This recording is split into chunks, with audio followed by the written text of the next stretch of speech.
Assalamualaikum dan selamat sejahtera. Kami akan membentangkan berkenaan dengan kajian lapangan di Kampung Sungai Nyamok, Sebuyau, Sarawak.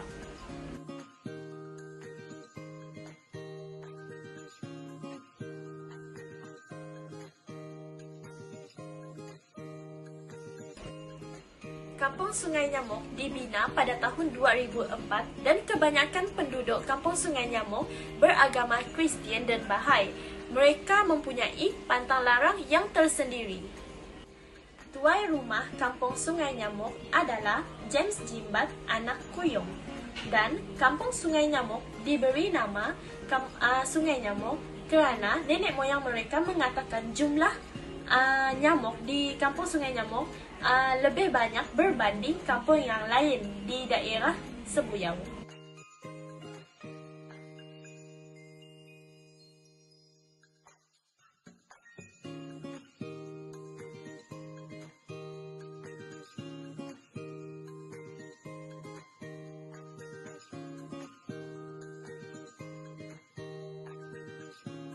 Aktiviti yang kami lakukan sepanjang berada di Kampung Sungai Nyamok adalah menemui penduduk kampung di sana mengenai projek Jambatan Batang Lupa yang sedang dijalankan.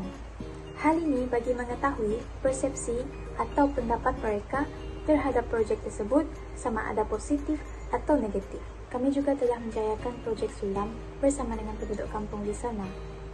Sepanjang projek tersebut dijalankan, kami juga ada membantu penduduk di sana dengan menerangkan cara-cara menggunting botol, memasukkan kain, dan mengisi baja serta benih yang telah disediakan.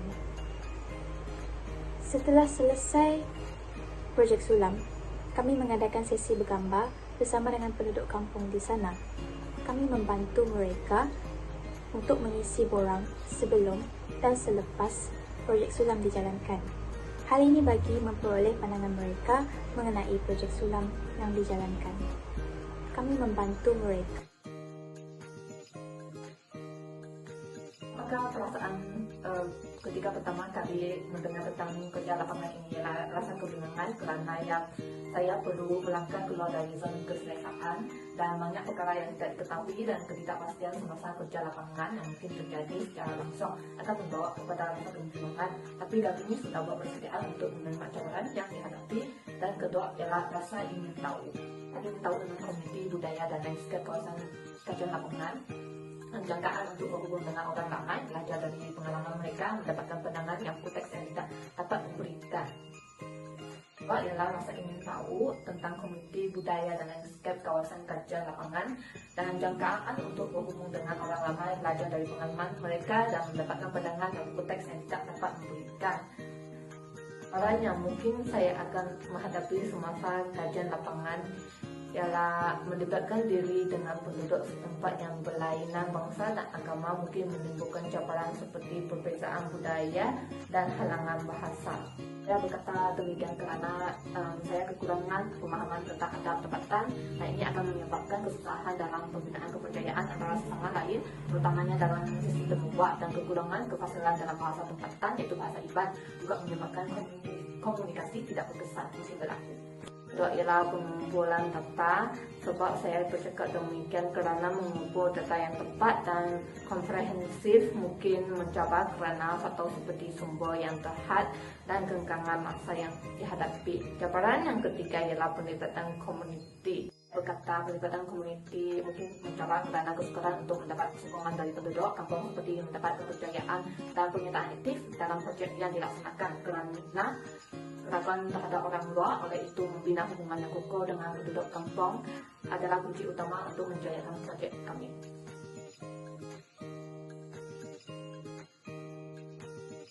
Apa yang kami pelajari daripada hidup bersama masyarakat di Kampung Sungai Nyamok? Yang pertama, dapat memupuk sikap bekerjasama. Masyarakat di sana saling membantu dalam kegiatan seharian seperti membersih dan menjaga keselamatan rumah panjang. Yang kedua, memupuk sikap toleransi. Apa yang kami dapat saksikan, kebanyakan orang muda di sana amat menghormati orang tua. Yang ketiga, meningkatkan kemahiran berkomunikasi. Pada hari kedua, kami pergi menemui masyarakat yang ada di kampung tersebut. Yang pertama, cabaran. Antara cabaran yang kami hadapi adalah jauh daripada kenalan seperti keluarga dan kawan-kawan. Di samping itu juga, kadang-kadang kami juga menghadapi gangguan bekalan elektrik jika cuaca buruk. Akhir sekali, kesukaran untuk berinteraksi. Yang kedua, kelebihan. Antara kelebihan yang kami perolehi ialah kami dapat mengambil pengalaman yang luas. Selain itu, data yang kami perolehi adalah sangat tepat. Soalan yang ketiga, bagaimanakah kami mengatasi cabaran? Yang pertama, mempelajari atau memahami bahasa tempatan yang digunakan oleh penduduk tempatan. Ini boleh membantu meningkatkan kemahiran komunikasi dan membina hubungan yang lebih baik. Akhir sekali, membawa bekalan keperluan yang cukup seperti lilin dan lampu sulur. Secara menyeluruh, prestasi kumpulan kami adalah sangat baik. Perkara ini berlaku apabila kumpulan kami saling bekerja sama dalam melaksanakan tugas serta pengurusan masa yang baik. Hal ini menyebabkan kumpulan kami dapat mengumpul dan mengutip data yang lengkap serta tepat sesuai dengan keperluan kajian kami. Antara pengajaran yang paling berharga yang saya perolehi sepanjang kajian kami adalah yang pertama dari aspek komunikasi yang efektif, di mana saya perlu belajar cara berkomunikasi dengan jelas dan ringkas yang mudah difahami oleh semua responden, khususnya bagi penduduk yang kurang memahami ataupun kurang mahir dalam berbahasa Melayu. Selain itu, pengajaran yang saya perolehi juga adalah kerjasama dalam kumpulan, di mana dalam melaksanakan sesuatu kajian, saya perlulah mempunyai usaha dan komitmen dalam melaksanakan tugas yang sudah diamanahkan kepada saya, agar saya tidak membebankan ahli kumpulan yang lain. Bahkan saya menghargai tugasan yang sudah dipercayakan kepada saya. Pengajaran yang ketiga adalah penerapan proyek sulam, di mana kami berjaya dalam melaksanakan proyek ini. Ini karena secara pribadi saya berulang kali melihat video dan saya kongsikan kepada penduduk ataupun kepada individu yang saya ajar untuk membuat sulam dengan baik, bahkan mudah difahami oleh mereka. Dan sampai kini saya juga sendiri masih ingat dan masih faham dan tahu bagaimana membuat proyek sulam. Meluangkan masa bersama-sama dengan penduduk kampung yang lain. Mengenali setiap penduduk di kampung ini juga telah menjadi salah satu kenangan manis bagi saya. Banyak aktiviti yang telah kami lakukan bersama selain daripada melakukan aktiviti menemu bual, iaitu melakukan aktiviti riadah di waktu petang dan makan bersama-sama untuk minum petang dan juga makan malam. Selain itu, pengalaman yang menarik bagi kami juga adalah di mana kami telah dibawa oleh penduduk di kampung Sungai Nyamok untuk pergi melawat kawasan di tebing laut. Malam perpisahan bersama dengan penduduk kampung juga memberikan kenangan yang indah bagi kami kerana ia bukan sahaja menghiburkan, tetapi kami juga dapat meluangkan lebih banyak lagi masa bersama-sama dengan penduduk kampung dan dalam masa yang sama dapat memberikan penghargaan kepada mereka kerana telah bekerjasama dalam menjalani aktiviti yang telah kami adakan sepanjang kajian lapangan ini dijalankan. Meluangkan masa bersama-sama dengan penduduk kampung yang lain. Mengenali setiap penduduk di kampung ini juga telah menjadi salah berharap agar kajian lapangan ini akan terus dijalankan oleh pelajar baru pada masa akan datang. Hal ini kerana ia akan memberikan banyak manfaat dan pengalaman secara langsung yang lebih praktis kepada para pelajar.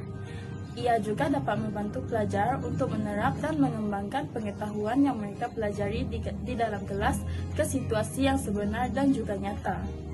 Selain itu, kajian lapangan ini juga perlu diteruskan agar ia dapat membantu pelajar untuk mengasah kemampuan pelajar dalam melakukan penganalisisan terhadap data, cara pengumpulan data melalui kaedah kuantitatif dan kualitatif, serta memperkembangkan keterampilan untuk bersosial dalam kalangan masyarakat. Dalam masa yang sama juga, Kajian lapangan ini memberikan peluang kepada pelajar untuk saling bekerja sama dalam satu kumpulan, di mana ia dapat meningkatkan motivasi dalam diri pelajar itu sendiri. Penambahbaikan yang perlu dilakukan bagi kajian lapangan ini adalah saya berharap agar pihak atasan dapat memberikan pilihan kawasan bagi kajian lapangan di tempat yang mempunyai bilangan penduduk yang lebih ramai, agar ia memudahkan pelajar untuk mendapatkan bilangan responden yang mencukupi dan dapat menjalankan aktiviti atau projek bagi kajian lapangan dengan keterlibatan penduduk di sekitar yang lebih ramai dan juga meriah. Kesimpulannya, kumpulan kami telah menjalankan projek sulam di Kampung Sungai Nyamok. Di sini, kami ingin mengucapkan ribuan terima kasih kepada penduduk yang melibatkan diri dalam aktiviti ini yang menyumbangkan kepada kejayaannya. Selain itu, kami berharap agar projek sulam seperti ini dapat diterapkan kepada generasi yang akan datang supaya mereka dapat mengaplikasikan ilmu pengetahuan yang dipelajari melalui projek sulam ini ke dalam kehidupan seharian seperti menanam sayur di dalam botol plastik. Tindakan seperti ini dapat menolong mengurangkan pencemaran alam sekitar.